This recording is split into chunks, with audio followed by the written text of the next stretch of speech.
এই এলাকার মালিক হলাম আমরা যদি আপনি বিচার না করে দেই, আমরা ডিআইজি আইজি স্বরাষ্ট্রমন্ত্রী প্রধানমন্ত্রীর কাছে গেলে কাম হবো। কিশোরগঞ্জের কটিয়াদীতে এক ভুক্তভোগী নারীর সাথে দুই পুলিশ কর্মকর্তার চরম অসৌজন্যমূলক আচরণ ও ক্ষমতার দম্ভ দেখানোর ভিডিও সামাজিক যোগাযোগ মাধ্যমে ভাইরাল হয়েছে। এ নিয়ে স্থানীয় মহল ও নেটিজেনদের মাঝে তীব্র ক্ষোভের সৃষ্টি হয়েছে। প্রজাতন্ত্রের দায়িত্বশীল পুলিশ কর্মকর্তার মুখে এমন অহংকার আর দম্ভ এখন টক অব দ্য কান্ট্রি।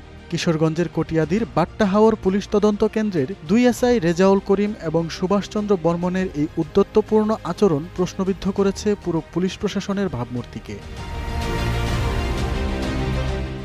ঘটনাটি গত 8 জুনের কটিয়াদীর চাঁদপুর কুরেরপাড় এলাকায় হামলার শিকার হন শারমিন আক্তার নামের এক নারী।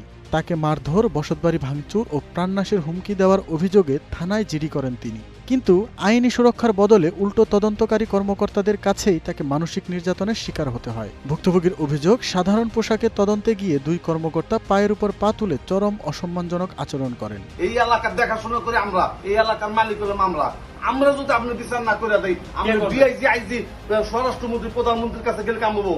ভিডিওতে দেখা যায় এসআই রেজাউল ইসলাম আইজি, স্বরাষ্ট্রমন্ত্রী ও প্রধানমন্ত্রীর নাম উল্লেখ করে সরাসরি চ্যালেঞ্জ ছুড়ে দিচ্ছেন। শুধু তাই নয়, আইনি প্রক্রিয়া বাদ দিয়ে এসআই সুভাষচন্দ্র বর্মন ওই পরিবারকে স্থানীয় এক রাজনৈতিক নেতার দোহাই দিয়ে নেতাদের প্রভাব মানার জন্য চাপ দিতে থাকেন। আগে পুলিশে মারছে, এদিন কি এখন আছে 5 তারিখের পরে দুইটা মারা আইনে আছে পারবেন? 5 তারিখের পরে পুলিশ জুলাই রাখছে কিভাবে? পুলিশ জুলাই রাখছে।